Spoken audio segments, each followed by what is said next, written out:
வணக்கம் and welcome to சொல்ல துடிக்குது மனசு. டேனி டிவிட்டோ தயாரித்து இயக்கிய வார் ஆஃப் த ரோசஸ் அப்படிங்கிற மூவியில் ஒரு ஆர்கிடெக்டும் ஒரு அத்லீட்டும் காதலிக்கிறாங்க, அதுக்கப்புறம் கல்யாணம் பண்ணிக்கிறாங்க, குழந்தையும் பெற்றுக்கிறாங்க. ஆனால் ஒரு பாயிண்டில் அவங்க ரெண்டு பேர்த்துக்கு நடுவில் ஒரு சின்ன மனக்கசப்பு ஏற்பட்டு போயிடுது. அதுக்கப்புறம் அவங்க ரெண்டு பேரும் ஒரே வீட்டில் வாழ்ந்து ஒருத்தர் எந்த அளவுக்கு டார்ச்சர் பண்ணிக்கிறாங்க அப்படிங்கிறதாங்க அந்த படத்துடைய மைய கருத்து. எல்லா காதல் கதைகளும் சுபத்தில் போய் முடியறதில்ல, பல காதல் கதைகள் ரொம்ப கசப்பான சம்பவங்களில் போய் முடியுது அப்படிங்கிறது சினிமாவில் மட்டும் இல்லைங்க, நிஜ வாழ்க்கையிலையும் அப்படிங்கிறத எடுத்து காட்டுறதுக்கும் தன்னுடைய மனசில் இருக்கிறத ஷேர் பண்ணிக்கிறதுக்கும் நடிகை இந்திரா இன்னைக்கு நம்ம நிகழ்ச்சிக்கு வந்திருக்காங்க. தமிழ் திரைப்படங்களில் தொடர்ந்து நடிச்சிட்டு வர நடிகை இந்திரா தன்னுடைய மனசில் உள்ள பல விஷயங்களை நம்மக்கிட்ட ஷேர் பண்ணிக்கிறதுக்காக இங்கே வந்திருக்காங்க. அவங்க என்ன சொல்ல போகிறாங்கிறத அவங்கள்ட்ட கேட்டு தெரிஞ்சுக்கலாம். வணக்கம். வணக்கம். சொல்லுங்கள் இந்திரா, உங்களுடைய குழந்தை பருவம், அதுலேருந்து உங்களுடைய வாழ்க்கையை பற்றி சொல்லுங்கள். பருவம் எங்கள் அம்மா சின்ன வயசில் ரொம்ப கஷ்டப்பட்டு தான் வந்தாங்க. ஏன்னா எங்கள் அப்பா செகண்ட் மேரேஜ், குழந்தைய விட்டுட்டு செகண்ட் மேரேஜ் வேறு மேரேஜ் பண்ணிட்டாங்க. அந்த நேரத்தில் எங்கள் அம்மா தனிமையாக இருந்து இந்த இடத்துல இந்த சென்னையில் எப்படி வாழ்ந்துருப்பாங்கன்றது இந்த வரேன்னு சொல்லிட்டு போனவர் தான் எங்கள் அப்பா. வரேன்னு சொல்லிட்டு போயிட்டு ரிட்டர்ன் வரவே இல்லை. அந்த டைமில் எங்கள் அம்மா தனிமையாக இருந்து எப்படி இந்த குழந்தைங்களை வச்சு எப்படி காப்பாற்றணும்னு சொல்லிட்டு போராடிட்டு இருந்தாங்க. அந்த டைமில் சத்துணவில் இங்கே கார்ப்பரேஷன் சத்துணவில் ஆயாவாக வேலை செஞ்சாங்க. இப்போ குழந்தைங்களை இப்படி விட்டுட்டு எப்படி சத்துணவில் வேலை குழந்தைங்களே பார்த்துக்கணும். கூட பிறந்தாங்க உங்களுக்கு? நானும் என் தம்பி தான், 2 பேர் தான்.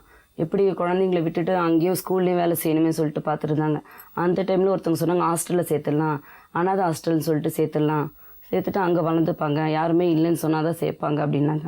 அப்படி சொன்ன கெல்லிஸ் ஹாஸ்டல், ஐநாவரத்தில் கெல்லிஸ் ஹாஸ்டலில் என்னையும் என் தம்பியும் ஹாஸ்டலில் சேர்த்துட்டாங்க. அதுக்கடுத்தது எங்கள் அம்மா அந்த சத்துண ஸ்கூலில் வேலை செஞ்சுக்கிட்டு அப்புறம் சோசியல் அந்த ஸ்கூலில் வேலை செஞ்சுட்டே இருந்து கொஞ்ச நாள் கழிச்சு சோசியல் ஒர்க் பண்ணாங்க.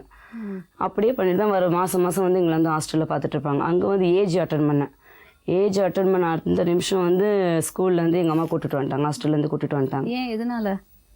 ஏஜ் அட்டன் பண்ணிட்டு பிறகு வீட்டை நம்ம கூடயே இருக்கலாம், ஹாஸ்டலில் வேண்டாம் அப்படின்னு சொல்லிட்டு வீட்டுக்கு கூட்டின்னு வந்துட்டாங்க.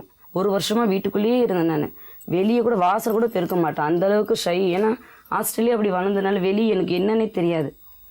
அப்படி இருக்கும்போது ஆப்போசிட்டில் ஒரு பேச்சுலர்லாம் இருந்தாங்க, எல்லாம் டான்ஸ் கிளாஸில் கற்றுக்குறாங்க. அவங்களெல்லாம் பார்க்க மாட்டேன். அப்புறம் உங்கள் பொண்ணு இப்படி வளர்த்து வச்சுருக்கீங்களே, லீவே வரமாட்டேன்றாங்களே, அந்த மாதிரி இருக்கக்கூடாது, இனிமேல் டான்ஸ் கிளாஸில் சேர்த்திங்கன்னா அந்த பொண்ணுக்கு அந்த ஷை இருக்கும், 2வது வெளி உலகம்னா தெரியணும் அப்படி சொன்னாங்க.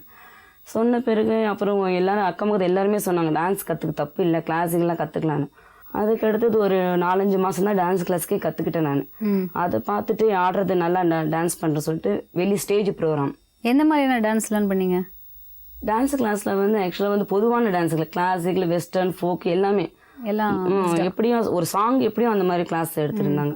அதுலேயும் லேடிஸ் மட்டும், லேடிஸ் ஒரு செக்ஷன் மாதிரி கற்றுக்கிட்டு இருக்கும்போது இதுமாதிரி டான்ஸ் நல்லா டான்ஸ் ஆடுறாங்க அந்த பொண்ணு, ஃபேஸ் ரியாக்ஷன் நல்லா இருக்குது அப்படி சொல்லிட்டு எனக்கு லைட் மியூசிக் ப்ரோக்ராம், ஸ்டேஜ் ப்ரோக்ராம்லாம் கூப்பிட ஆரம்பித்தாங்க.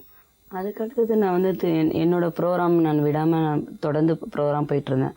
அது மூலிமா அப்புறம் ஷூட்டிங்ன்ற ரிச் கேர்ள்ஸு அந்த மாதிரி ஒரு ஹீரோனியோட ஃப்ரெண்ட்ஸ் உள்ள அந்த மாதிரிலாம் வேணும் அப்படி சொல்லிட்டு இருந்தாங்க. அப்புறம் அதுக்கும் அப்போ தான் ஷூட்டிங் ஸ்டார்ட் பண்ணேன் நான். அதுக்கடுத்தது பாஸ்போர்ட் ஏதாவது கல்ஃபுக்கு போகலாம் அப்படி சொன்னாங்க. இந்த மாதிரி ஷோலாம் இருக்குது, மலேசியாலாம் போயிட்டு வரலாம் அப்படின்னாங்க. கல்ஃபுக்கு போவேன், ஷூட்டிங்கை பார்ப்பேன், லைட் மியூசிக்கு போயிடும். இது 3மே தொடர்ந்து அது மட்டும் தொடர்ந்து பண்ணிகிட்டே இருக்கேன். இது வரைக்கும் அப்படி தான் பண்ணிகிட்டே இருக்கேன். சதீஷை எங்கே மீட் பண்ணீங்க? ஆக்சுவலாக சதீஷ் நான் கொஞ்சம் படிப்படியாக வீடு வாங்கினேன், அப்புறம் கார் வாங்கினேன். கார் ஷூட்டிங் போகும்போது இதுக்கு முன்னாடி நம்ம ஆட்டோவில் போயிருப்போம். சரி கொஞ்சம் நம்ம லக்கேஜ் எல்லாம் எடுத்துகிட்டு போகிறதுக்கு நம்மள ஒரு ஓனாக கார் வாங்கணும் எப்படின்னு சொல்லிட்டு ஒரு ஐட்டன்னு சொல்லிட்டு ஒரு கார் வாங்கணும். ஏன்னா நம்மளுக்கு வேணும்னு சொல்லிட்டு ஒரு அர்ஜென்ட் டைம்லாம் டிரைவர் கிடைக்கவே இல்லை எனக்கு. ஷூட்டிங் சீக்கிரமாக எர்லி மார்னிங்லாம் கிளம்புற மாதிரி. அப்போ பல பேர் நம்ம சொல்லுவோம், இப்போ ஒரு ஷூட்டிங் போகும்போது யாரா டிரைவர் நல்ல டிரைவர் இருந்தால் சொல்லுங்கள் அந்த மாதிரி சொல்லிட்டு இருந்தேன். கீழ்த்தெரு கிச்சான்னு சொல்லிட்டு ஒரு கம்பெனிக்கு சொல்லிட்டு இருந்தேன். அது மூலிமா எனக்கு ஒருத்தர் ஃபோன் பண்ணி சொன்னாங்க, சரி இவங்க மூலிமா வந்ததுனால நல்ல டிரைவராக தான் இருக்கும்னு சொல்லிட்டு அப்போ வச்சோம். அதுலேருந்து டிரைவராக தான் வந்துட்டு இருந்தாங்க, ஷூட்டிங்லாம் அவங்க தான் டிரைவராக வந்துட்டு இருந்தாங்க. அதுக்கடுத்து டெய்லியும் டிரைவிங் பண்ணும்போது நம்மளுக்கு ஒரு அட்வைஸ் சொல்லிகிட்டே அவரை பற்றி, உங்களுக்கு நான் ஏதோ லைஃப் கொடுக்கணும்னு எதிர்பார்க்க தப்பாக நினைக்காதீங்க, இல்லைங்க நீங்கள் இல்லை நான் வாழ மாட்டேன்னு ஸ்டார்ட் பண்ணிட்டாங்க. நீங்கள் இதுமாரி வராதிங்க, நான் இந்த ஷூட்டிங்லாம் போல் வீட்டில் தான் இருக்கேன், ஃபோன் பண்ணிகிட்டே இருப்பேன் காலையில், இன்னும் மேடம் நான் வரலாமா நான் சொல்கிறதுனால என்னை கூப்பிடாமல் இருந்துடாதீங்க, நான் வரலாமான்னு. இல்லை நீ சொன்னதுனால இருப்பேன், எனக்கு ஒர்க் இல்லை, எப்படி அவாய்ட் பண்ணணும், நீ சொல்கிறதுனால எனக்கு ஒர்க் இல்லைப்பான்னு சொல்லிட்டு நான் இருந்தேன். அந்த நேரத்தில் நீங்கள் லவ் பண்ணீங்களா இல்லையா அவரை? அவர் முதல்ல உங்கள்கிட்ட பேச ஆரம்பிச்ச அந்த இல்லை, அதுக்கடுத்து தான் நான் அந்த 2 நாள் அவாய்ட் பண்ண பிறகு டேப்லெட் போட்டாங்க. டிசம்பர் 28ஆம் தேதி வந்து டேப்லெட் போட்டாங்க. என்ன மாத்திரைன்னு தெரியல, மாத்திரை போட்டாங்க. நான் ஷோக்கு போயிட்டேன். நான் டான்ஸ் ப்ரோக்ராம் போயிட்டு எனக்கு அவங்க அக்கா வந்து அந்த மொபைலில் லாஸ்ட்டில் எனக்கு கால் பண்ணி பேசினாங்கல்ல, அந்த நம்பரை வச்சு அவங்க அக்கா ஸ்ரீதேவி வந்து எனக்கு கால் பண்ணி சொன்னாங்க, இந்த மாதிரி என் தம்பி மாத்திரை போட்டாங்க, நீ எங்கே இருந்தாலும் கொஞ்சம் வாங்க மேடம் அப்படின்னாங்க. மாத்திரை போட்டாங்க எதுக்குன்னு எனக்கு தெரியல. எனக்கு அந்த பாதி ஷோலேயே அதுக்கு நான் உடனே அதை கேன்சல் பண்ணி ஓடி வந்தேன். நான் ஓடி வந்து ஏன் இப்போ இந்த மாதிரி முட்டாள்தரம் என்னாச்சு பண்ணுன்னா, இல்லை மேடம் நீங்கள் என்னை லவ் பண்ணியே ஆகணும், இல்லைன்னா நீங்கள் இப்போ உயிரை காப்பாற்றணும், நான் திருப்பி மாத்திரையை போட்டுருவேன்னு சொன்னாங்க. இந்த மாதிரி மாத்திரையை போட்டாமல் என்னம்மா உங்களை தான் லவ் பண்ணுறேன்னு சொல்கிறேன். அவங்க அம்மா சொல்கிறாங்க, சார் அதுக்கு தான் நான் அவங்க அம்மாட்ட சொன்னேன், இல்லைம்மா நான் லவ் பண்ண மாட்டேன் சொல்லிட்டு தான் நான் சொன்னேன், இந்த மாதிரி மாத்திரையெல்லாம் போட்டேன், என்னம்மா இதெல்லாம் பைத்தியக்காரத்தனமா இல்லையான்னு கேட்டேன். என்னம்மா பண்ணுறது இப்படி போட்டுட்டானே, நீ எப்படின்னா அந்த பையனை புத்திமதி சொல்லுமான்னாங்க. அவங்க எல்லாருமே சொன்ன அந்த பையனை காப்பாற்ற வேண்டாம், எல்லாரும் விட்டுட்டு போயிட்டாங்க. என்னாலே அப்படி விட்டுட்டு போகிறதுக்கு மனசில் என்னடா நான் எனக்காக மாத்திரை போட்டான்னு சொல்கிறானே. அந்த டைமில் வந்து நான் எப்படின்னா உயிரை காப்பாற்றணும், இது போலீஸ் கேஸுனாங்க. சரி அவங்களுக்கு சர்க்கிள் வந்து போலீஸ் இருக்கனால ஃபோன் பண்ணி யாரும் வரல. அந்த டைமில் சேர்த்துட்டாங்க. சேர்த்தா ஒரு 12,000 ரூபா இருந்தால் தான், முன்னாடி 10,000 ரூபா இருந்தால் தான் இது பண்ணோம், அட்வைஸ் போடுவோம் நாங்கள் அப்படின்னாங்க. நான் ப்ரோக்ராம் கேன்சல் உடனே வந்து நம்மக்கிட்டையும் கேஷ் இல்லை. நான் டாக்டர்கிட்ட சொன்னேன், மார்னிங் தான் கேஷ் எடுக்க முடியும், நீங்கள் அவங்க வீட்டில் பாருங்கள் எல்லாரும் விட்டுட்டு போயிட்டாங்க, கொஞ்சம் நீங்கள் எப்படின்னா உயிரை காப்பாற்றுங்க அப்படி சொன்னோன்னு. அந்த டைமில் வந்து என்னால் ரெடி எங்கள் வீட்டுக்கும் நான் போக முடியும், எங்கள் அம்மாவுக்கு தெரியாது. ஷோவில் நான் எங்கள் அம்மா கூப்பிட்டு போகல, நான் மட்டும்தான் போனேன். நான் அதனால வந்து எங்கள் அம்மாவுக்கும் தெரியாது, நான் என்ன பண்ணுறதுன்னு தெரியாமல் 10 மணிக்கு என் ஃப்ரெண்டு எல்லாமே என்னோடய ஃப்ரெண்டு இப்போ வீட்டில் போயிட்டு ஒரு நிமிஷம் டாக்டர்னு சொல்லிட்டு உடனே அங்கே விட்டு அவங்க அண்ணன் அந்த டைமில் வந்து திருப்பி 2வீலர்லேருந்து வந்தார், என்ன ஆச்சுன்னு பார்க்குறதுக்கு. காசு நான் ரெடி பண்ணிக்கலாம் சார், இந்த மாதிரினா இல்லைம்மா இப்போ எதுவுமே எங்ககிட்ட எதுவுமே இல்லை, காலையில் தான் ரெடி பண்ண முடியும் நாங்கள். சரி வண்டி எடுங்க சார். அவர் வண்டியில் உட்கார்ந்து தான் என்னோடய ஃப்ரெண்டு வீட்டுக்கெலாம் போனேன். காவேரி நகருக்கும் அப்புறம் இங்கே சிவன் கோயில் எல்லாம் என் ஃப்ரெண்டு வீட்டுக்கெலாம் போயிட்டு நான் இன்னும் கேட்டேன், அப்போவே என்னடி ஆச்சு, இல்லடி இந்த மாதிரி டிரைவர் அந்த மாதிரி மாத்திரை போட்டான், அதை என் பேரை சொல்லிட்டு மாத்திரை போடுறான், லவ் பண்ணலாம் இந்த மாதிரி இன்னும் மிரட்டுறானே, அவனோட என்ன நீ காப்பாற்றுற அப்படின்னாங்க. என்ன காப்பாற்றுவோம், அவனுக்கு புத்திமதி சொல்லுவோம், நம்ம என்ன பண்ணுறோம், ஒரு உயிர் போதை பார்த்துட்டு இருக்க முடியுமா, காப்பாற்றுவோம், உங்களால் முடிஞ்ச கூட்டிகிட்டு நான் காலையில் பேங்க்லேருந்து எடுத்து கொடுத்துட்றேன் அப்படி சொன்னால். அந்த நிமிஷமே அந்த டைமில் அந்த பசங்கிட்ட காசு இருந்தது, எல்லாம் ஃப்ளாட்டுக்கு டிவி கட்டுறதுக்கு அந்த டைம்லலாம் வச்சுருந்தாங்கனால எல்லாம் கொடுத்தாங்க. 12,000 ரூபா அந்த டைமில் எனக்கு கிடைச்சது. உடனே இங்கே ஒரு பொண்ணுட்டு இன்னொரு 2 பொண்ணுட்டு தான் காசு வாங்கினேன். உடனே ஹாஸ்பிட்டலில் கொடுத்த பிறகு தான் அட்மிட்டே பண்ணாங்க. அவ்வளோ நேரமாக ஹாஸ்பிட்டலில் வெளியே போட்டாங்க. என்ன எது பேசிக்குமோ உண்மையாங்க, நீங்கள் உங்களை மிரட்டுற நினைக்காதீங்க, உங்கள் மேலே ரொம்ப அஃபெக்ஷன் வச்சுருக்கேன், நீங்கள் அதை புரிஞ்சிக்க மாட்டேன்றீங்க, உங்கள் மேலே உங்களுக்கு ஒரு லைஃப் கொடுக்கணும் இருக்கேன், உங்களை பார்த்தோன்னே எங்கள் குடும்பத்துக்கு நீங்கள் தான் எனக்கு செட்டு, நான் உங்களை வச்சு நான் நல்லா காப்பாற்றேன், எனக்கு மாதம் வந்து வீட்டு வாடகை கடை வாடகைலாம் வந்து 1 லட்ச ரூபா வருது, அதுக்கு எங்கள் அம்மா வந்து எங்கள் அண்ணனுக்கு ஒரு 50,000 கொடுத்துருவாங்க, எனக்கு ஒரு 50,000 கொடுத்துருவாங்க, உங்களுக்கு ரிச்சாக வாழணும் இல்லை, உங்க மீடியமான வாழ்க்கை உங்களை நல்லபடியாக வாழ்க்கை கொடுப்பேன். அப்படி செய்யும் போது எனக்கு வந்து ஒரு பக்கத்தில் வந்து இவ்வளோ சொல்கிறாங்களே, என்னை பற்றி தெரிஞ்சே கல்யாணம் பண்ணுறேன்றாங்களே. எங்கள் அம்மாட்ட நான் பேசுகிறேன், எங்கள் அம்மா பேச்சு கேட்காம தான் ஃபஸ்ட்டு இந்த மாதிரி தப்பு பண்ணிட்டேன், தெரியாமே பண்ணிட்டேன் நான்.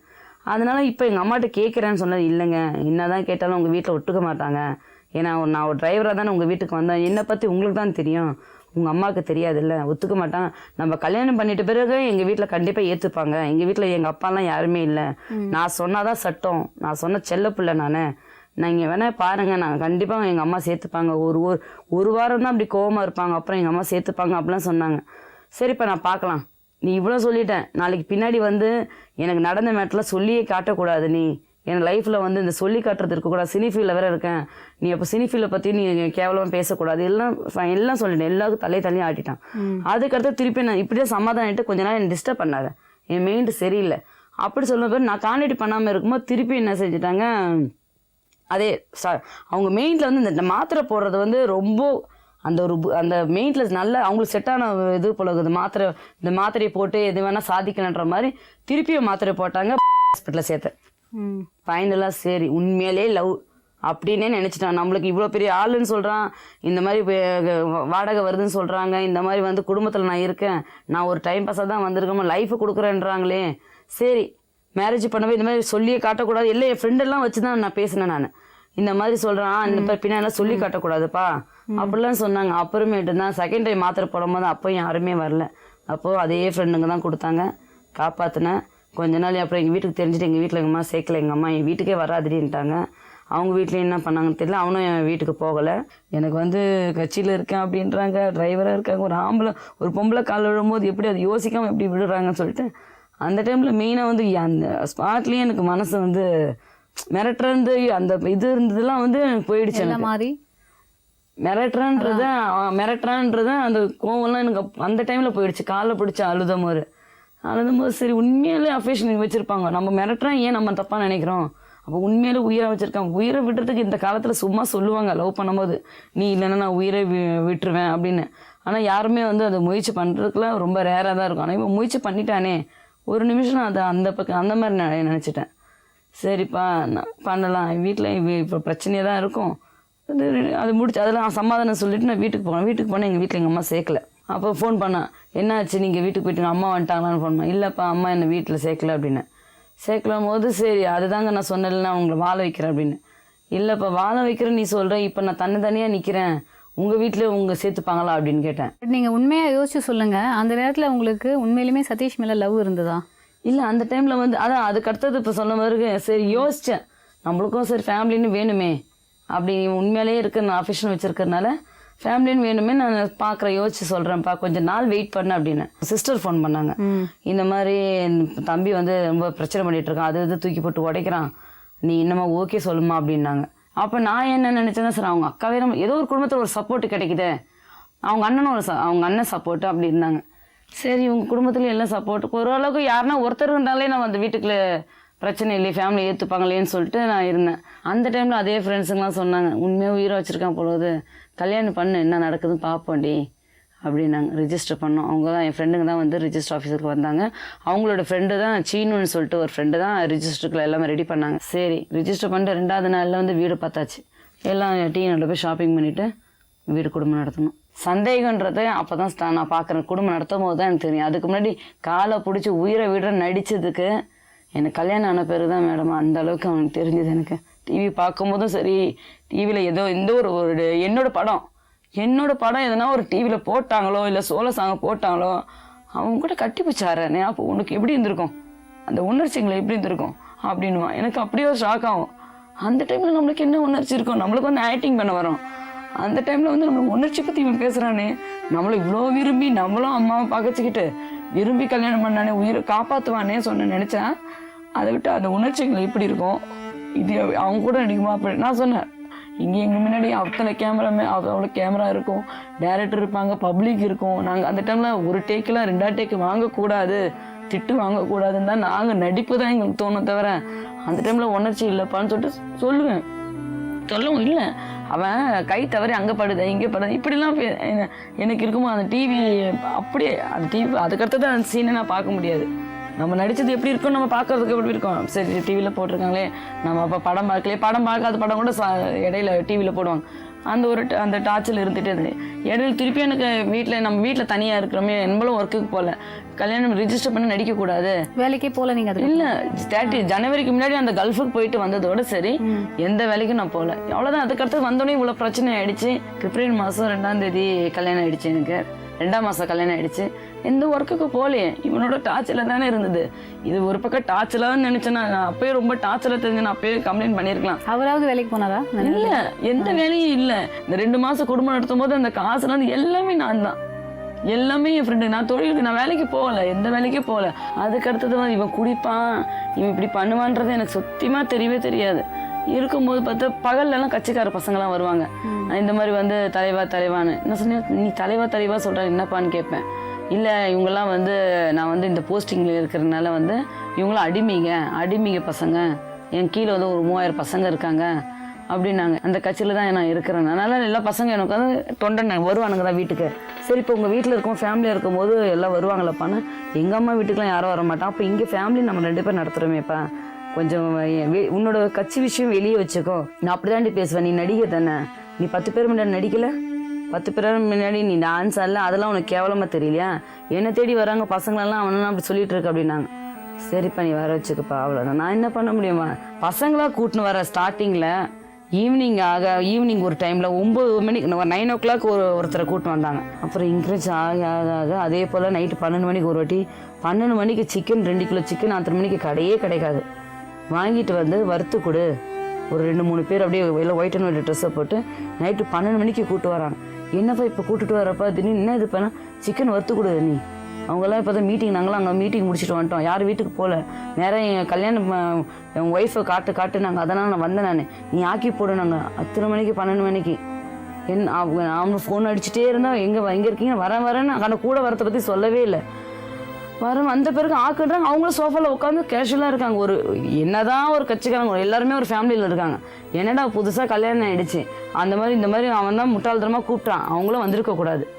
வந்து அவங்க பாட்டு கேஷுவலாக உட்காந்துருக்காங்க. பீர் பாட்டில் அந்த டேபிள் மேலே வச்சுட்டு 3 பாட்டில் வச்சுட்டு வருன்னாங்க. நான் என்ன செஞ்சேன், வறுத்து கொடுத்தேன். நான் வறுத்து கொடுத்துட்ட பிறகு என்னால் அவ்வளோலாம் இது பண்ண முடியும், என்ன தேவையோ அது மாதிரி வறுத்து கொடுத்தேன். டைம் ஆச்சு, நான் தூங்குறேன். நீ ஏன் தூங்குற, அவங்க கூட பேசு, ஏன் தூங்குற, நீ உட்காந்து அவங்கள்ட்ட பேச, அவங்க உனக்காக தான் நான் வந்திருக்காங்க அப்படி சொல்லிட்டு நான் அதை வரேன், இப்போ கூல் ட்ரிங்க்ஸ் வாங்கிட்டு வரேன். 10 மணிக்கு அவங்கள விட்டுட்டு வெளியே கிளம்புறான். நான் சொன்னேன், இன்னும் இருக்கட்டும் இப்போ 12 மணிக்கு கடை இருக்க இருப்பா, நீ ஏங்க போகிறேன், இருன்னு இன்னும் அவங்களாம் நம்ப மாட்டேன். அவங்களாம் ஒன்றும் இல்லை, நான் தனியாக கூப்பிட்டு அவங்களாம் இல்லை ஒன்றும் நம்ம எங்கள் ஆளுங்க தான், அவங்களாம் எல்லாம் ஒரே இதில் தான் இருக்கும், போஸ்டிங்கில் தான் இருக்கும், அதெல்லாம் ஒன்றும் இல்லை அப்படின்னாங்க. நான் இருப்பேன்னு கேட்கவே இல்லை. அவங்கள அங்கே இருப்பேன்னு வாசலையே உட்காந்துறேன், எப்போலாம் வருவாங்க நீங்கள் பாருங்கள், டிவி பாருங்கள் சொல்லிட்டு நான் வெளியே உட்காந்துறேன். ஒரு 1 hour 1.5 மணி நேரம் கழிச்சு தான் வரான்.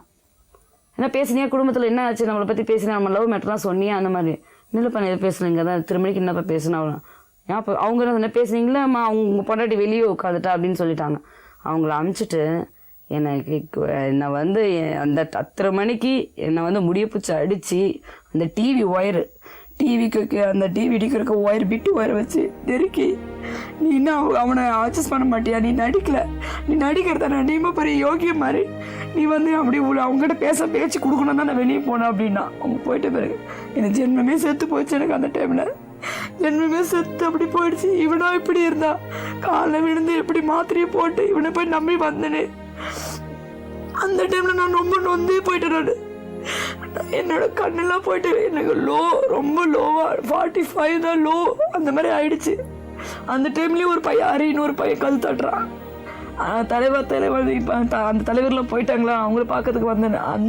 அவன் வரலன்னா, அந்த அரின்ற பையன் வரலன்னா நான் இந்நேரம் போயிருப்பேன். நான் இப்படி உங்கள் முன்னாடி பேட்டி கொடுத்துருக்கவே முடியாது எனக்கு.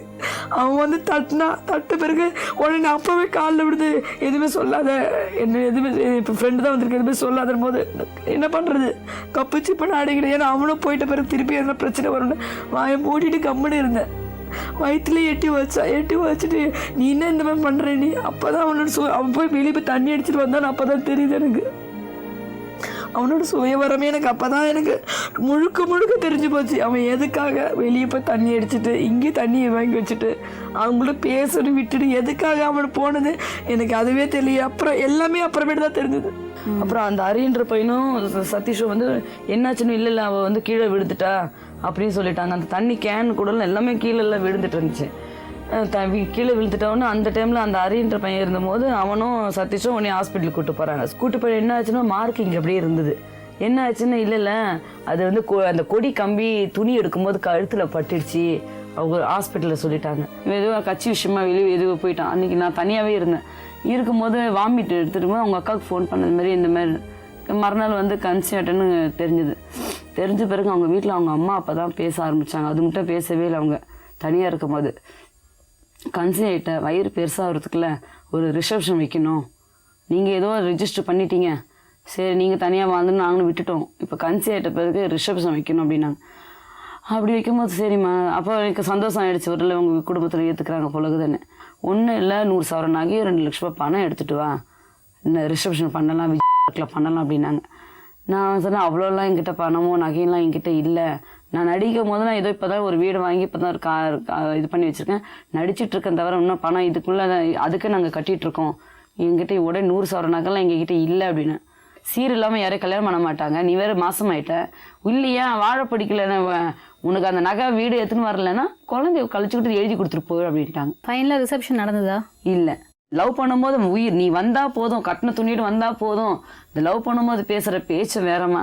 நிஜமாக சொல்கிறேன், நான் அதான் எல்லாருக்குமே பப்ளிக்காக சொல்கிறேன், லவ் பண்ணும்போது சொல்கிறது யாருமே நம்பக்கூடாது. இந்த உயிரை விடுற சொல்கிறதுலாம் அதெல்லாம் நல்லா நடிப்புன்றதை நான் ரொம்ப உணர்ந்துட்டேன். என் மனசில் இருக்குது எனக்கு தான் தெரியும், நான் எதோ சொல்கிறேன் இப்போது, ஆனால் நீ நிறைய இருக்குது எப்படி சொல்லணும்னு தெரியல, அவ்வளோதான் சொல்ல முடியும். அந்த அளவுக்கு நானே அவன் மேலே அஃபெக்ஷனாக நான் கல்யாணம் பண்ணியிருக்கேன்னா அவன் எந்த அளவுக்கு நடிச்சிருக்கலாம். ஒரு பொண்ணு வந்து ஒரு ஆம்பளை டக்குனு ஏமாறாது. ஆனால் ஏமாந்துனா அவன் ஏமாத்திரம் இருக்கிற மட்டும் ஏமாந்தான் இருப்பாங்க. அந்த இறக்கப்பட்ட காப்பாற்றி இன்னைக்கு என் உயிரை எடுத்துட்டு இருக்கான். இன்னைக்கு நான் வயிற்றுல குழந்தை சுமந்துக்கிட்டு 2 மாசமா நானும் கமிஷனர் ஆஃபீஸ்க்கும் அங்கேயும் இங்கேயும் அலைஞ்சிட்டு நாயாக அலைஞ்சிட்டு இருக்கேன். எனக்கு ஒன்றும் இப்போதான் நடவடிக்கை எடுக்கிறாங்க. அப்போதுலேருந்து டவுரி கேஸ் கொடுத்ததுனால வந்து ஃபேமிலி மேட்டர்னால கொஞ்ச நாள் கேப்பு விட்டுட்டாங்க இவ்வளோ நாளாக. அதுக்கடுத்து தலைமறைவு சதீஷ் தேட தப்பே பண்ணலை. நம்ம எதுக்குமா தலைமறைவராக இருக்கணும்? எதுக்கு 1.5 மாசமா போலீஸ் தேடுறாங்க. முந்தா நேற்று தான் கமிஷனர் ஆஃபீஸ்க்கு அவன் இப்போ கம்ப்ளைண்ட் புதுசாக கொடுக்கறதுக்கு வந்திருக்காங்க. எங்கள் அம்மா மேலேயே எங்கள் மேலேயே டவுரி கேஸ் கொடுக்குறேன்னு. அவங்க அதுக்கடுத்து அவங்க அம்மாவும் அவங்க அக்காவை டார்ச்சர் பண்ண ஆரம்பிச்சிட்டாங்க. கொடுத்தே ஆகணும், இல்லைன்னா அந்த குழந்தை கலைக்கு என்ன அதை சாப்பிடு இதை சாப்பிடு. நாங்கள் அந்த குழந்தை கலைக்கு நான் சாப்பிட மாட்டேன். நீங்கள் எந்த வீட்டில் இருந்தீங்க அப்போ? தனி வீட்டில் தான். அங்கே தான் இருந்தீங்க. அவங்க வருவாங்களா? அவங்க வருவாங்க. அவங்க அம்மா வரமாட்டாங்க, அவங்க அக்கா வருவாங்க. அவங்க அக்கா வீட்டுக்கு என்ன கூப்பிடுவாங்க. அந்த அக்கா அவங்க பொண்ணு வீட்டுக்குனால அவங்க அம்மா அங்கே வருவாங்க. அப்போ என்னையும் அங்கே வர வச்சு அப்போ அந்த பேச்சு நடக்கும். தனிப்பட்டு இருக்கும்போது வீட்டில் வந்து அவங்க அக்கா அப்புறம் அவங்க அண்ணன் அவங்க அப்படி தான் வருவாங்க. அவங்க வேற அவங்க அண்ணன் வருவாங்க, அவ்வளோதான். வேறு யாரும் வரமாட்டாங்க. எல்லாம் ஃபோனில் பேசுறதோட சரி. சொந்தக்காரங்களாம் அவங்க அத்தை ஊர்லேருந்து வந்து ஆசீர்வாதம் பண்ணிட்டு போனாங்க. இந்த மாதிரி துரு பண்ணிட்டாங்க, இனிமேட்டு வந்து இன்னும் எதுன்னு நான் பார்க்குறேன். இப்போ சதீஷ் உங்கள்கிட்ட என்ன சொல்கிறாரு? நீ மாசமாக நீ வரும்போது உங்கள் அம்மாட்ட 35 சவரம் தான் கொடுத்துருக்காங்க. 100 சவரத்துக்கு மீதி என்ன பேலன்ஸோ அதை வாங்கிக்கிட்டு நீ நகை 2 லட்ச ரூபா பணத்தை ரெடி கேஷ் வாங்கிக்கிட்டு நீ வந்தா வா, இல்லைன்னா வீட்டை வந்து என் பேரில் எழுதி கொடுத்தா கூட, இல்லை உங்கள் வீட்டில் இருந்து சொல்லிட்டு வீட்டில் விட்டுட்டு போயிட்டாங்க. நானும் மாசமாக இருக்கேன், இன்னளுக்கு மயக்கமாக வருது. ஸோ ஒரு 3 மாதம் கழிச்சு நம்மளுக்கு வந்து என்ன ஆகுது அப்புறமேட்டு வேணால் நம்ம என்ன எதுவும் பேசிக்கலாம். என்னால் முடியல, பேசுகிற தெம்பும் எனக்கு இல்லை. 3 மாதம் கழிச்சு பேசுகிறான்னு பார்க்கும்போது அவங்க வீட்டில் அதுக்குள்ளே மதுரையில் போய் பொண்ணு பார்க்க ஆரம்பிச்சிட்டாங்க. அதை பற்றி நான் கதவு பூட்டிட்டாங்க. நான் போய் அந்த தனிப்பட்ட வீட்டில் போய் நான் போய் என் ட்ரெஸ்ஸு நகைலாம் இருக்குது எடுக்கலான்னு போனோம்னா சாவி இல்லை என்கிட்ட. சாவி பூட்டிட்டாங்க. சாவி கொடுப்பா, ட்ரெஸ்லாம் எடுக்கணும். எங்கள் அம்மா வீட்டில் அப்படியே விட்டுட்டு வேண்டிய என்கிட்ட எல்லாமே மாடல் ட்ரெஸ் தானே இருக்குது, ஜீன்ஸ் தானே இருக்கேன். இப்போ கன்சீவ் ஆனதுனால என்னால் அதெல்லாம் போட முடியாது அப்படின்னு சொல்லும்போது இல்லை சாவிலாம் கொடுக்க முடியாது. நாங்கள் சரிப்பா என் நகை, அதெல்லாம் உன் நகைன்னு எப்படி சொல்ல முடியும்? நீ எடுத்துகிட்டு வந்துட்டு என்ன கல்யாணம் பண்ணிட்டல, புருஷனுக்கு சரி சமம் தான் அது. எனக்கு வந்து என்ன கல்யாணம் பண்ணிட்டு அந்த நகை எனக்கு தான் சொந்தம் அப்படின்னாங்க. அதான் நகைலாம் எதுவுமே இல்லை. நாங்கள் அப்போ தான் மேடம் நான் நகை எனக்கு போயிடுச்சு, நகையும் போயிடுச்சு. மாசமா நடுத்தரில் இருந்துட்டு சாவியும் பூட்டிட்டு அந்த வீட்டை விட்டு வெளியே தள்ளிட்டு நடுத்தரமாக இருக்கும்போது தான் மேடம் கம்ப்ளைண்ட் நான் கொடுத்தேன். நான் நடிப்பை தெரியாமல் நீ எனக்கு கல்யாணம் பண்ணியா? அப்போல்லாம் செக்ஸியாக தெரியலையா? நான் வந்து கிளாமராக நடிக்கிற பொண்ணுன்னு தெரியலையா உனக்கு?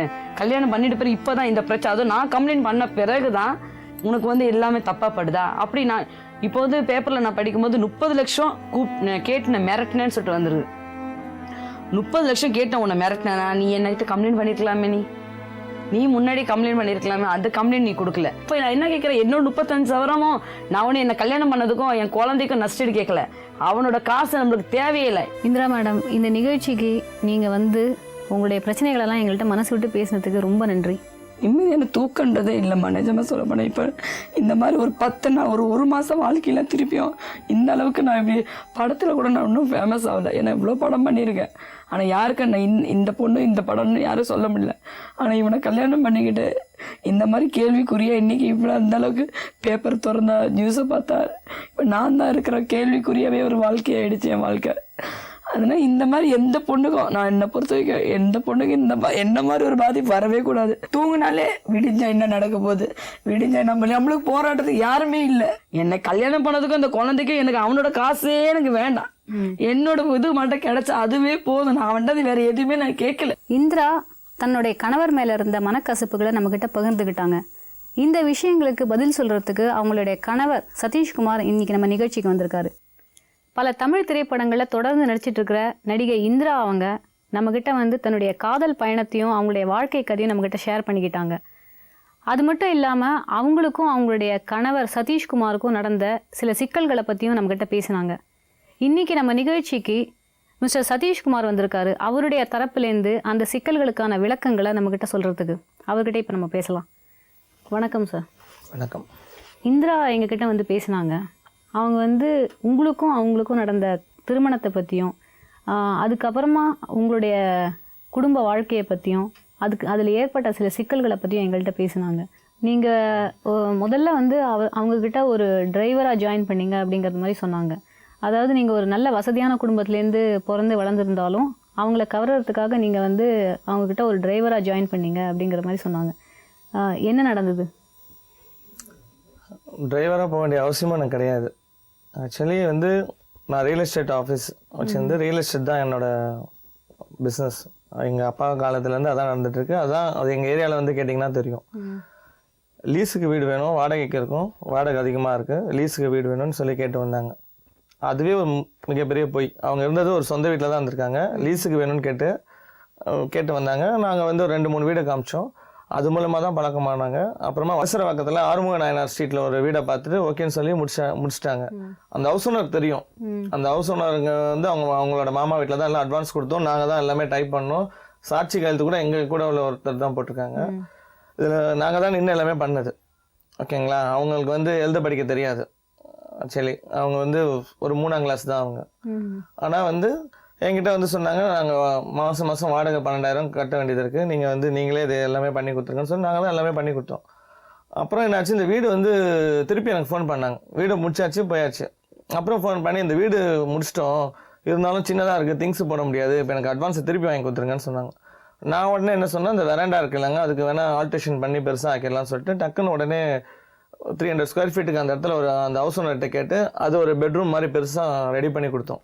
அதுக்கு எல்லாமே நான் வந்து கன்ஸ்ட்ரக்ஷன் சம்மந்தப்பட்ட எல்லாமே எனக்கு ஃபுல்லாக வந்து நான் தான் எல்லாம் பண்ணேன். அது பண்ணும்போது என்ன ஆச்சுன்னா, டெய்லி அவங்க வருவாங்க போவாங்க, இந்த திங்ஸ் எல்லாம் வாங்கி கொடுக்க வருவாங்க. அதில் தான் நாங்கள் மீட் பண்ணோம், பழகணும். அப்போ பேசும்போது என்ன பண்ணுவாங்கன்னா, இந்த கார் ஓட்டுனது உண்மை தான், ஆனால் டிரைவராக கிடையாது. அவங்க ஹார்ட்வேர்ஸில் போய் திங்ஸ் வாங்குறதுக்காக வந்து இந்த வாஷ் பேஷன் இந்த மாதிரி திங்ஸ் எல்லாம் வாங்குறதுக்கு அவங்க வருவாங்க. அந்த பெயிண்ட்டு அதெல்லாம் வாங்குறதுக்கு காரில் வருவாங்க. அப்போ வந்து என்ன பண்ணுவாங்க, அந்த காரை வந்து என்கிட்ட கொடுத்துருவாங்க. நான் ஓட்டிகிட்டு நான் போய் வாங்கிட்டு வந்துடுவேன். சில டைமில் அவங்களும் வருவாங்க. இது மட்டும்தான் நடக்குமே தவிர நம்ம டிரைவர் கிடையாது. ஆனால் வந்து என்கிட்ட பழகுனது வந்து எப்படின்னா, தீபாவளிக்கு அப்புறம் தான். Actually Deepavali November December 2009. ஆமாம், நவம்பர் டிசம்பர் ஜனவரி பிப்ரவரி மேரேஜ். அவங்கள பற்றி எனக்கு ஒன்றுமே தெரியாது. வீடு பார்க்க வந்தாங்க, இது பண்ணாங்க, இதுதான். இவங்களோட ஃபஸ்ட்டு என்ன, அவங்களோட என்ன ஹிஸ்ட்ரிலாம் எனக்கு தெரியாது.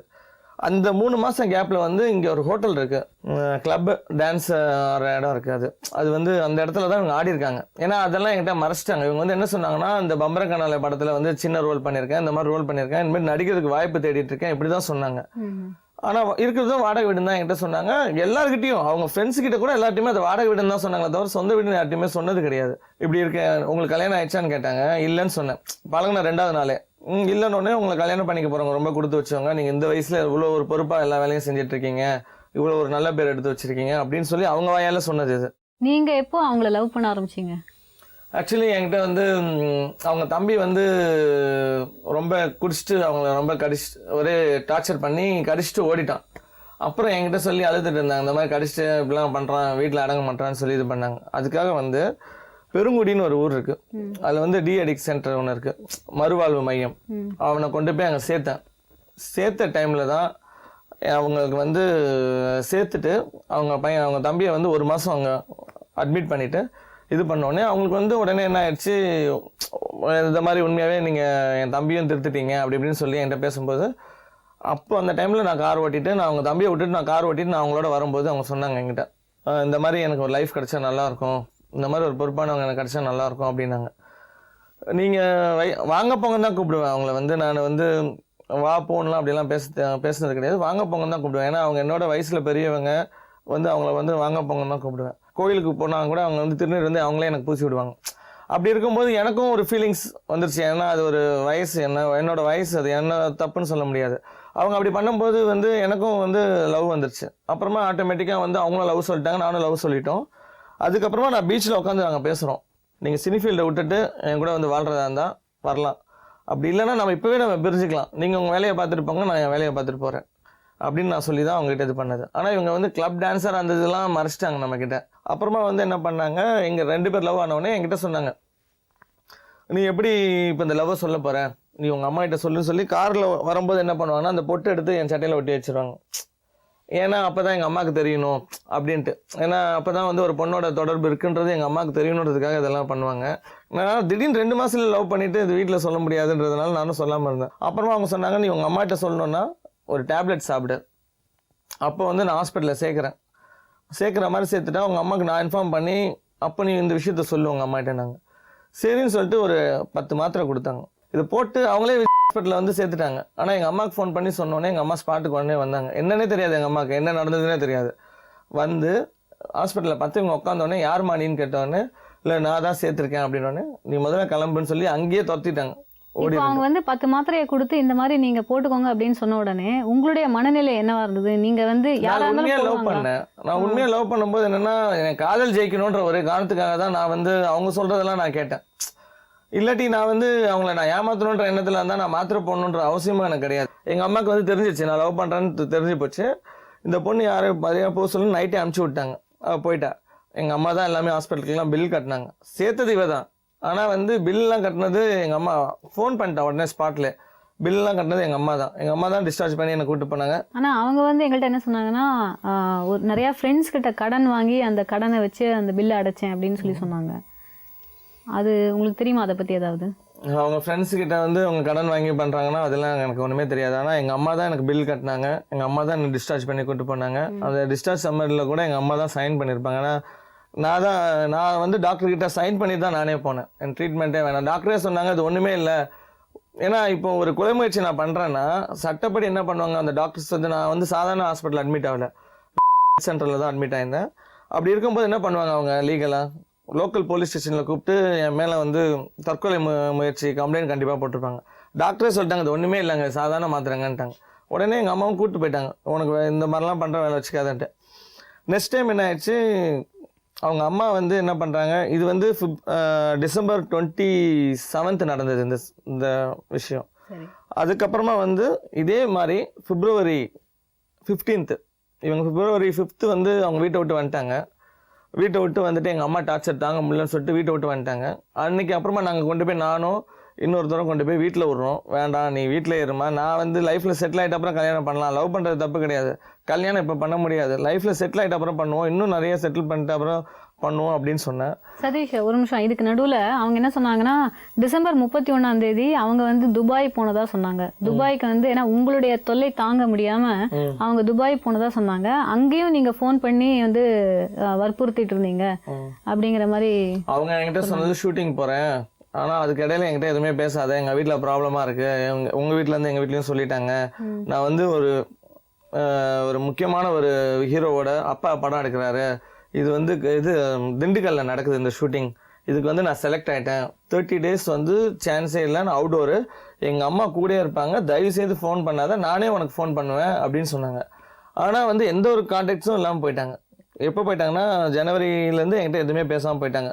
இது டிசம்பர் 27 இந்த இது முடிஞ்சோடனே எங்கள் வீட்டுக்கும் தெரிஞ்சு போச்சுன்ற மாதிரி ட்ராமா பண்ணிட்டு போயிட்டாங்க. எங்கள் அம்மா எனக்கு ரொம்ப ப்ரெஷர் பண்ணிட்டாங்க அப்படின்னு சொல்லிட்டு போயிட்டாங்க. போயிட்டு என்ன பண்ணுறாங்க, February 2 எனக்கு கால் பண்ணாங்க. இவ்வளோ நாள் எங்கே போயிருந்தீங்கன்னு கேட்டேன். இவ்வளோ நாள் எங்கே போயிட்டு இப்போ வந்து எனக்கு ஃபோன் பண்ணி என்ன இது பண்ணுறீங்க, போகிற வந்து அப்படியே போயிடணும், சும்மா போயிட்டு வந்துட்டு என்ன இதெல்லாம் பண்ணக்கூடாது. நான் அவங்க வீட்டில் வந்து எங்கள் வீட்டில் ரொம்ப டார்ச்சராக இருக்குது, எங்கள் அம்மா என்னை வீட்டுக்குள்ளே வச்சு பூட்டிட்டாங்க, நான் இப்போ உடனே வா அப்படின்னு சொல்லிட்டு சிவகிரி குச்சி ஓடி வந்துட்டேன். அவங்களே புக்கில் கொடுத்துருக்காங்க, ஒரு புக்கில் அவங்களாலே பேட்டி கொடுத்து தான் இது பண்ணியிருக்காங்க, சிவகிரி குச்சி தான் நான் வந்து திருமணம் பண்ணேன்ட்டு. அவ்வளோ தூரம் சிவகிரி குச்சி வந்துட்டாங்க.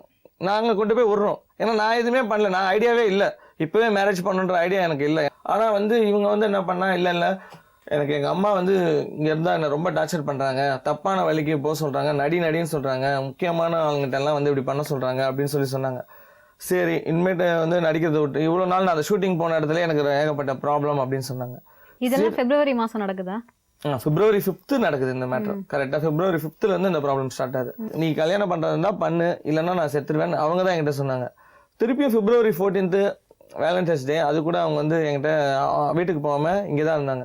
இப்போமாச்சும் உங்கள் வீட்டில் வந்து கல்யாணம்னு பண்ணால் அவங்களும் எதுவுமே எடுத்துகிட்டு வராமல் வந்துட்டாங்க. குறைஞ்சது ஒரு 1.5 லட்ச ரூபா இருந்தால் தான் எல்லா திங்ஸும் வாங்க முடியும், ஒரு வீடு எடுத்து இருக்க முடியும். அவங்க ஃப்ரெண்ட்ஸ் வீட்டிலலாம் நம்ம யாரும் போய் இருக்க முடியாது, கல்யாணம் இல்லை வாழ்க்கை இது. சரின்னு சொல்லிட்டு என்ன பண்ணுறாங்க, ஒரு 1.5 லட்ச ரூபா அவங்க அம்மாகிட்ட வாங்குன்றாங்க.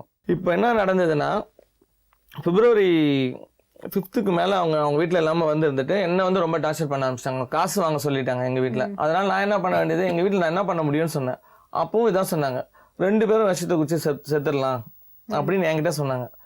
ஏன் இப்படி சொல்கிறீங்க, இல்லை உங்கள் வீட்லேயும் உன்னால் காசு வாங்க முடியல, என்கிட்டையும் காசு இல்லை, நம்ம எப்படி வாழ்றதுடா அப்படின்னு சொல்லி என்னை வாடா போடான்னு தான் கூப்பிடுவாங்க. நான் வந்து அவங்க வாங்க போங்கன்னு தான் கூப்பிடுவேன். செத்துடலாம் அப்படின்னு சொன்னாங்க. சரி நான் என்ன சொன்னேன், நீங்கள் ஏன் சாகணும் விடுங்க, நான் எங்கள் வீட்டில் போய் கேட்குறேன்னு எங்கள் அம்மாட்ட போய் சண்டை போட்டேன். எங்கள் அம்மா தலைகள்னாலும் முடியாது நீ போட அப்படின்ட்டாங்க. அப்புறமா திருப்பி போய் எங்கள் சொந்தக்காரங்க எல்லாருக்கும் ஃபோன் பண்ணிட்டு இன்னொரு வாட்டி வந்து ஒரு டேப்லெட் வந்து நானும் சாக போகிறேன். என்கிட்ட சொன்னாங்க, ஃபோனில் சொன்னாங்க, நீ இப்போ வாங்கிட்டு வரலாம் நான் செத்துருவேன்னு சொல்லிட்டு நான் டேப்லெட் போட்டேன்னு அவங்க சொன்னாங்க என்கிட்ட. நானும் செத்துருவேன், இப்போ நீ பணத்தோட வரலாம் நானும் செத்துருவேன், இன்றைக்கி நீ என்னை பார்க்க முடியாது, பார்க்குறியான்னு சொல்லிட்டு ஃபோனை கட் பண்ணி சுவிட்ச் ஆஃப் பண்ணிட்டாங்க. அவங்க எங்கே இருக்காங்கன்னு தெரியாமல் போயிடுச்சு. அப்புறமா நான் எவ்வளோ ட்ரை பண்ண முடியும், அப்புறமா நான் என்ன பண்ணேன், நானும் டேப்லெட் போட்டேன். அப்புறமா கொஞ்ச நேரத்தில் எங்கள் அம்மா வந்து பார்த்துட்டு ஹாஸ்பிட்டலில் போய் திருப்பி சேர்ந்தேன். நானே பைக்லேயே போய் தான் சேர்ந்தேன். அது வந்து அதுவும் வந்து என்ன மாத்திரைன்னா அவங்க தான் கொடுத்து வச்சுருந்தாங்க அந்த டேப்லெட் வந்து. அது ஏதோ ஒரு மாத்திரை பேர், அது இந்த மாத்திரை தான் அவங்க தான் கொடுத்து வச்சுருந்தாங்க. இதை தான் நானும் போட போகிறேன், என்கிட்ட இருக்கு பாரு அப்படின்னாங்க. சரின்னு சொல்லிட்டு நான் அவங்ககிட்ட நான் எடுத்து வச்சுருந்தேன். அவங்க ஆல்ரெடி நான் செத்துருவேன்னு சொன்னதை பிடிங்கி வச்சுட்டேன். ஆனால் வந்து அதை நான் சாப்பிட்டுட்டேன்னு சொல்லி எனக்கு ஃபோனில் இன்ஃபார்ம் பண்ணாங்க. சரின்னு சொல்லிட்டு இது பண்ணோடனே அவங்க ஃப்ரெண்டு அனிதா வீட்டுக்கு திருப்பி வந்து எனக்கு ஃபோன் பண்ணாங்க நைட்டு. அப்போ வந்து நான் மயக்கத்தில் இருந்தேன். உடனே என்னை கூப்பிட்டாங்க, வந்து நான் ஹாஸ்பிட்டலில் வந்து சேர்ந்துருக்கேன்னு சொன்னோடனே என்னை கூப்பிட்டாங்க, வீட்டுக்கு வாங்கன்னு கூப்பிடும்போது நான் ஹாஸ்பிட்டலில் இருக்கணுன்னே அங்கே ஹாஸ்பிட்டலுக்கு வந்துட்டேன். அங்கே எங்கள் அண்ணன் எல்லோரும் இருந்தோடனே எங்கள் 2 பேர் கல்யாணம் ஆயிடுச்சு, நீங்கள் போங்கன்னு சொல்லி எங்கள் அண்ணனை தான் திட்டினோடனே எங்கள் அண்ணன் விட்டு போயிட்டான். இந்த பொண்ணுக்கு இதே வேலையாக போச்சுன்னு சொல்லிட்டு விட்டு போயிட்டான். போனோடனே என்ன ஆச்சு, அன்றைக்கி வந்து பில்லு வந்து ஒரு 8,000 ஆச்சு. அந்த பில்லு வந்து அவங்க ஃப்ரெண்ட்ஸ் கிட்டேருந்து வாங்கிட்டு வந்து கொடுத்தாங்க. அந்த ஒன்று தான் 8,000 ஆச்சு. அது வெறும் அன்றைக்கி நைட்டு மட்டும்தான். அதுவும் ஒன்றுமே இல்லைன்ட்டாங்க டாக்டர் வந்து. அதுவும் ஒன்றும் ப்ராப்ளம் இல்லைங்க, சின்ன இது சாதாரண மாத்திரை தான் இது, அதனால் எந்த ப்ராப்ளமும் இல்லைன்னு சொல்லிட்டாங்க. அதுக்கப்புறமா வந்து February 18 மேரேஜ் பண்ணுறேன். எங்கள் அம்மா கிட்ட வந்து அப்புறம் எங்கள் ரிலேஷன்லாம் வந்து இவ்வளோ தூரம் இவன் சாகணும்னு நினைக்கிற போது நீ அவனுக்கு ஏன் அந்த கல்யாணத்துக்கு ஒத்துக்கூடாதுன்னு போது, அப்படிப்பட்ட கல்யாணம் நான் ஒத்துக்க மாட்டேன், எனக்கு புள்ளையே இல்லைனாலும் பரவாயில்ல அவன் போட்டுன்னு சொல்லிட்டு எழுதி கொடுத்துட்டாங்க. எழுதி கொடுத்துட்டு போட்டோம். அவன் கேட்குற பணத்தை கொடுத்துறேன். நான் 1.5 lakhs கேட்டேன். அதே மாதிரி எடுத்துகிட்டு வந்து வீட்டுக்கு அட்வான்ஸ் கொடுத்தோம். வீட்டுக்கு உண்டான திங்ஸ் எல்லாம் வாங்கி போட்டோம். அன்றைக்கே மேரேஜ் பண்ணுறேன். மேரேஜ் பண்ணிட்டு லைஃப்பை ஸ்டார்ட் பண்ணுறோம். ஆனால் இவங்களுக்கு தெரியாது நான் எழுதி கொடுத்துட்டேன், இந்த வீட்டுக்கும் எனக்கும் சம்மந்தம் இல்லைன்னு எழுதி கொடுத்தது அவங்களுக்கு தெரியாது. இவங்களோட மெயின் மோட்டிவ் என்னென்னா, எனக்கு வந்து இந்த சாலிகிராமத்தில் இவ்வளோ காம்ப்ளெக்ஸ் இருக்குது, இவ்வளோ ஒரு வீடு இருக்குது, இதெல்லாம் மெயினாக பார்த்துருக்காங்க. இதுதான் அவங்க என்ன லவ் பண்ணல, வெறும் என் வீட்டை தான் லவ் பண்ணியிருக்காங்கன்றது எனக்கு தெரியல. பாரிமுனை ரெஜிஸ்டர் ஆஃபீஸில் போயிட்டு ஒரே அன்னைக்கே ரெஜிஸ்டர் பண்ணுறதுக்கு ஒரு அதிகமாக காசாச்சு. அதிகமாக அந்த புரோக்கர்கிட்ட பணத்தை கொடுத்து ரெஜிஸ்டர் பண்ணோம். ஆனால் வந்து அன்னிலேருந்து நல்லா தான் இருந்தோம். நீங்கள் வந்து நான் இருந்தது வந்து அவங்க வந்து உங்கள்கிட்ட சொல்லியிருப்பாங்க, புகார்லேயும் அதான் கொடுத்துருக்காங்க, குடிச்சிட்டு வந்து நான் ஒரே டார்ச்சர் பண்ணுறேன், ஃப்ரெண்ட்ஸுங்களெல்லாம் கூப்பிட்டு வந்தேன் அப்படின்ட்டு. நான் இருந்தது வந்து OMR ரோட்டில் உள்ள பங்களாவில் கிடையாது. நான் இருந்தது வந்து பஞ்சாயத்து காலனி சாலிகிராமத்தில். அது வந்து ஃபுல்லாக ஏரியா வந்து அது காலனினா அப்படின்னா நீங்கள் வந்து விஷுவல்ஸ் கேமரா எடுத்துகிட்டு வந்து பார்த்தீங்கன்னா தெரியும், அதில் கொடுத்துரும் இருக்க வீடு, லைன் கொடுத்துரும் இருக்க வீடு. அதில் வந்து அந்த மாதிரி சம்பவம் நடந்தால் அந்த பக்கத்து வீட்டுக்காரங்களே நான் அடித்து துரத்திடுவாங்க. அந்த மாதிரி வாய்ப்பே கிடையாது. இப்போ கூட எப்படி எங்கள் 2 பேருக்குள்ள பிரிவு வந்ததுன்னா வேறு ஒன்றுமே கிடையாது. நான் ஒரு ஃபங்க்ஷனுக்காக போயிருந்தேன், 18th ஒரு கட்சி ஃபங்க்ஷனுக்காக நெய்வேலி போயிட்டேன். அந்த டைமில் இவங்க வந்து வீட்டில் இருந்தவங்க என்ன பண்ணிட்டாங்க, அவங்க அம்மா வீட்டுக்கு போயிட்டாங்க. போயிட்டு நான் இங்கே வீட்டில் வந்து பார்க்குறேன், வீட்டில் இல்லை. ஃபோன் பண்ணி கேட்குறேன், நான் அம்மா வீட்டில் இருக்கேன், கன்சீவாக இருக்கேன், 2-3 நாள் கழிச்சு நான் வரேன் அப்படின்னு என்கிட்ட சொன்னாங்க. சரி ஓகே, நீ 2-3 நாள் ரெஸ்ட் எடுத்துட்டு உடனே வா, நான் வீட்டில் நான் சாப்பிட முடியும், எங்கள் வீட்டுக்கும் நான் போக முடியாது, நான் வீட்டை விட்டு வந்துட்டு தான் நானே இது பண்ணியிருக்கேன், வீட்டுக்கும் போக முடியாது, நான் அந்த ஏரியா பக்கமே எங்கள் ஏரியா பக்கமே நான் போகிறது கிடையாது. அவங்க அம்மா 2வது நாள் ஃபோன் பண்ணும்போது பேசினாங்க, உங்கள் வீட்டில் பேசி வீட்டுக்குள்ளே சேர்க்க வேண்டியது தானே, என் பொண்ணை வாடகை வீட்டில் வச்சுருக்கேன் அப்படின்னு கேட்டாங்க. இல்லைம்மா, நான் எதாக இருந்தாலும் நான் பொறுமையாக நடக்கும், எதாக இருந்தாலும் உடனே நடக்காது அப்படின்னு சொன்னேன். உடனே வந்து அவங்க அம்மா வந்து எங்கள் வீட்டில் பேச போகிறேன்னு சொன்னாங்க. தயவுசெய்து பேசாதீங்கன்னு சொன்னேன். ஏன்னா நான் மறைச்சி வச்சுருந்தது என்ன தெரியுமா, எனக்கும் எங்கள் வீட்டுக்கும் சம்மந்தம் இல்லைன்னு எழுதி கொடுத்துட்டு, அந்த சொத்துக்கும் எனக்கு அந்த சம்மந்தம் இல்லைன்னு எழுதி கொடுத்துட்டு வந்தேன். அதை வந்து நான் மறைச்சிட்டேன் அவகிட்ட. அந்த விஷயம் வந்து அந்த டைமில் அவளுக்கு தெரிஞ்சிடுச்சு. இந்த சொத்துக்கும் அவனுக்கும் சம்மந்தம் இல்லாமல் ஒருத்தனை இது பண்ணோன்னே அவங்க அம்மா கத்த ஆரம்பிச்சிட்டாங்க, பாரு நீ நல்லா ஏமாந்துட்டேன், ஒரு பிச்சைக்காரன், இப்போ பிச்சைக்காரன் நீ கல்யாணம் பண்ணிட்ட, உன்னோட வாழ்க்கை என்ன ஆக வேண்டியது, நீ எப்படி இருந்த, நீ இப்படி ஆகிட்ட பற்றி அவனை ஏமாத்திட்டான்னு சொல்லிட்டு அன்றைக்கே ஃபோனை கட் பண்ணவதான். நான் எவ்வளோ ஃபோன் பண்ணேன், எதுவுமே பண்ணல. அவள் அப்படி பேச ஆரம்பிச்சதுலேருந்து நான் என்ன பண்ணுறேன், நான் கெஞ்சிறேன், இன்றைக்கி வந்துடுவான், நாளைக்கு வந்துடுவான், என்றைக்கா இருந்தாலும் நம்ம பொண்டாட்டி நான் வந்துடுவான்னு நினச்சிட்டு நான் April 18th அவன் என்னை விட்டு போயிட்டான். அது பக்கத்து வீட்டுக்காரங்க எல்லாமே கேட்பாங்க. அப்புறம் கொஞ்ச நாளில் பார்த்தீங்கன்னா அவள் ஆட்டோமேட்டிக்காக அவளோட சுயரூபங்கள்லாம் தெரிய ஆரம்பிச்சிது. ஒரு அட்வொகேட்டை வச்சு என்னை வந்து ஃபோனில் வந்து ப்ராப்பர்ட்டி நீ எழுதி வாங்கலைன்னா உன்னை வந்து வரதட்சணை கொடுமை உன்னை உள்ளே வச்சிருவேன் அப்படின்னு சொல்ல ஆரம்பித்தான். சதீஷ், இதுக்கு முன்னாடி இந்திரா இன்னொரு விஷயமும் எங்கள்கிட்ட சொன்னாங்க. அதாவது வந்து அவங்களுடைய திரைப்படங்கள் வந்து டிவியில் வரும்போது அதை பார்த்துட்டு நீங்கள் வந்து ரொம்ப கடுமையாக விமர்சனம் பண்ணுவீங்க, அவங்கள வந்து ரொம்ப கேவலமாக கேள்வி கேட்பீங்க அப்படிங்கிற மாதிரி. அவங்களோட படத்தை வந்து அது வந்து தப்பான விஷயம். அதாவது ஒரு இது நடக்குதுன்னு வச்சுக்கோங்களேன், நிகழ்ச்சி நடக்குதுன்னு வச்சுக்கோங்களேன். அதை காமிச்சு இவன் வந்து என் கூட ஜோடியாக ஆடுவான், என்னை இப்படி கட்டி பிடிப்பான் அப்படி கட்டி பிடிப்பான்னு சொன்னான். நான் உடனே சேனல் ஆஃப் பண்ணிட்டேன். ஏன்னா நான் வந்து உண்மையாக காதல் பண்ணி திருமணம் பண்ணியிருக்கேன். அந்த பொண்ணை வந்து அவன் அப்படி கட்டி பிடிச்சான்னு சொல்லி என்கிட்ட சொல்லும்போது எனக்கு வந்து மனசு ரொம்ப கஷ்டமாக இருந்தது. அதனால் நான் ஆஃப் பண்ணேன். அது உண்மையான விஷயம்தான். ஏன்னா வந்து நம்ம உண்மையாக காதல் பண்ண பொண்ணை வந்து இன்னொருத்தன் கட்டி பிடிச்சான்றதை வந்து அவனை நம்ம பார்க்க முடியுமா? சரின்னு சொல்லிட்டு நான் ஆஃப் பண்ணேன். இதை பற்றி என்கிட்ட சொல்லாது, பாஸ்ட் இஸ் பாஸ்ட், அது முடிஞ்சு போச்சு. இனிமேட் நம்ம லைஃப் என்ன, இதை நீ பேசு, உனக்கு நடந்திருந்தா கூட அதை என்கிட்ட சொல்லாத, அப்படி தான் நான் சொல்லியிருக்கேன். அவளால் வந்து ட்ரிங்க்ஸ் பண்ணாமல் இருக்க முடியாது. அவள் வந்து அவளுக்கு காலில் வந்து ப்ராப்ளம் இருக்குது, நீரோ ப்ராப்ளம் இருக்குது, கால் நடக்க முடியல, அந்த மெயின் ப்ராப்ளம் இருக்குன்னு சொல்லிட்டு அவள் என்ன பண்ணுவாள், தூக்கம் வராதுன்னு சொல்லிட்டு ஒயின், ஓட்கா அந்த மாதிரி ட்ரிங்க்ஸ்லாம் வேணும் அப்படின்னு சொல்லுவாள் எனக்கு. ஏன்னா நான் வந்து அவகிட்ட பழகின நாட்கள் வந்து காலையில் வந்தேன்னா ஈவினிங் 6 மணிக்கு மேலே நான் போயிடுவேன். எனக்கு கன்ஸ்ட்ரக்ஷன் ஒர்க் நடக்கிற டைம் வரைக்கும் தான் என்னால் இருக்க முடியும், அதுக்கு மேலே நான் இருக்க முடியாது. அந்த டைமுக்கு மேலே இவன் எப்படி மாறுவான்றது எனக்கு தெரியல. அவள் வந்து குடிக்காமல் இருக்க முடியாதுன்றது தெரிஞ்சுது. நான் வந்து கட்டுப்பாடாக வச்சுருந்தேன். மனைவினா இப்படி தான் இருக்கணும், ஃபேமிலினா இப்படி இருக்கணும் அப்படின்னு நான் சொல்லுவேன். இந்த குடிக்கிற பழக்கம்லாம் இருந்தால் செட் ஆகாது. ஏன்னா நீ வந்து கண்டிப்பாக வந்து தப்பாக எல்லாருமே பேசுவாங்க. நாளைக்கு நம்ம ஃபேமிலியில் போய் நீ ஜாயின் பண்ணாலும் இதே பழக்கம் உனக்கு வந்துடும். இல்லை எனக்கு வந்து அது சாப்பிட்டா தான் தூக்கம் வரும் அப்படின்னு சொல்லி என்கிட்ட சொல்லுவாங்க. நான் வந்து எவ்வளோ சொல்லியும் கேட்காம அப்படி இருக்கும்போது அவள் ஃப்ரெண்டு கூட போய் 2-3 வாட்டி சாப்பிட்டு வந்துட்டாங்க. எப்போ இந்த விஷயம்லாம் வெடிச்சுது? அதான் சொன்ன, சொத்து என் பேரில் இல்லைன்னு தெரிஞ்சவொடனே அவளுக்கு என்ன பிடிக்காமல் போயிடுச்சு மெயினாக. அதுக்கு வரைக்கும் சொத்து இருக்குது, என்னைக்கா இருந்தாலும் நம்மளுக்கு வந்துடும்ன்றது தான் அவளோட மெயின் மோட்டிவ். சொத்து வந்து எங்கள் அம்மா பேரில் இருந்தது, எங்கள் அம்மா என் பேரில் இல்லைன்னு எழுதி வச்சிட்டாங்கன்னா அது வராது. அவன் என்ன நினச்சா, சொத்து எங்கள் அப்பா பேரில் இருக்கும், அவங்க அப்பா இறந்துட்டாங்க, எனக்கு அப்பா இல்லை, அப்பாவுக்கு அப்புறம் பசங்களுக்கு தான் வரும், இவன் 2 ஷேராக பிரித்தா கூட இதில் நிறையா இன்கம் வரும்ன்றது தான் அவங்களோட எய்ம். ஆனால் இவளோட எய்ம் அது வந்து நடக்கலன்னும் போது அவளுக்கு வந்து ரொம்ப தாங்கிக்க முடியாத ஒரு விஷயமாகி போச்சு. இப்போ நீங்க வந்து நடுவுல கொஞ்ச நாள் தலைமறைவா இருந்தீங்கன்னு சொல்லி சொன்னாங்க. அது ஏன் அந்த மாதிரி? அவள் வந்து April 18 என்னை விட்டு போயிட்டான். அந்த டைம்ல நான் அவளை வந்து போயிட்டு இந்த மாதிரி வரமாட்டேன்னு சொல்லி அடம் பிடிச்சிட்டு இருக்கா. நான் போய் போலீஸ் ஸ்டேஷன்ல போய் என் ஒய்ஃபை என் கூட வர சொல்லுங்கன்னு சொல்லி கம்ப்ளைண்ட் கொடுக்குறேன். அந்த கம்ப்ளைண்ட்டை யாருமே ஏற்றுக்க மாட்டாங்க. அவங்ககிட்ட ப்ராப்பர்ட்டி எதிர்பார்த்துருந்தேன்னா என்னோட ப்ராப்பர்ட்டியே அவங்களோட பெருசாக இருக்கு, அதெல்லாம் நான் வேணான்னு எழுதி கொடுத்துட்டு போக மாட்டேன். எனக்கு அந்த நகை இதெல்லாம் முக்கியமே. நான் வந்து சின்ன வயசுல 10th ஸ்கூலுக்கு போகும்போதே காரில் தான் போவேன். இப்போ வந்து சில விஷயத்துக்காக நான் வந்து சைலண்டாக இருக்கேன். என்ன சிச்சுவேஷன்? இப்போ அவங்க என்ன உங்கள்கிட்ட எதிர்பார்க்குறாங்க, நீங்கள் என்ன அவங்கள்ட்ட எதிர்பார்க்குறீங்க? நான் அவங்ககிட்ட எந்த எதிர்பார்ப்பும் பார்க்கல. நான் எதிர்பார்க்காம தான் எங்கள் வீட்டெல்லாம் வேணாம்னு விட்டு வந்தேன். அவங்க எதிர்பார்த்தது வந்து 30 லட்சம். அவங்க நடிக்கலாம், அவங்க வந்து எப்படின்னா சினிமாவில் நடிச்சதுனால அவங்க கேமரா முன்னாடிலாம் அழுகுறதெல்லாம் சாதாரண விஷயம். நான் என் வாழ்க்கையே போச்சு. நான் வந்து எப்படி ஃபீல் பண்ணிட்டு இருக்கேன்னு எனக்கு தான் தெரியும். சதீஷ், அப்போ ஃபைனலாக நீங்கள் 2 பேருமே வந்து சட்டத்தின் துணையை நாடி இருக்கீங்க உங்களோட லைஃப்பை நிர்ணயிக்கிறதுக்கு. வேறு ஏதாவது சொல்ல விரும்புகிறீங்களா? வேறு என்னென்னா, இன்றைக்கி இருக்க சுச்சுவேஷனுக்கு லவ் மேரேஜோட அரேஞ்ச் மேரேஜே பெஸ்ட்டுன்னு நான் ஃபீல் பண்ணுறேன். ஏன்னா வந்து லவ் பண்ணுறன்ற பேரில் அவங்க ஏதோ எதிர்பார்ப்போட தான் லவ் பண்ணுறாங்களே தவிர உண்மையாக இந்த காலத்தில் லவ் பண்ணுறதுக்கு இருக்காங்களா இல்லையான்னு தெரில. ஆனால் இன்றைக்கி இருக்க சுச்சுவேஷனில் வீட்டில் பேரண்ட்ஸோட என்றைக்கா இருந்தாலும் அம்மா அப்பாவை எதிர்த்து வந்தால் இதான் நிலைமைன்றதுக்கு இது ஒரு எக்ஸாம்பிள். ஒரு சைனீஸ் ப்ராவர்ப் ஒன்று இருக்குங்க. Truth has 3 sides to it. Your side, my side and the truth itself. அதாவது உண்மைக்கு 3 பக்கம் இருக்குது. உங்களுடைய பக்கம், என்னுடைய பக்கம், உண்மையின் பக்கம். அந்த வகையில் இன்றைக்கி பார்த்தீங்கன்னா இந்திரா மற்றும் சதீஷ்குமார் 2 பேருமே சட்டத்தோட துணையை நாடி இருக்காங்க.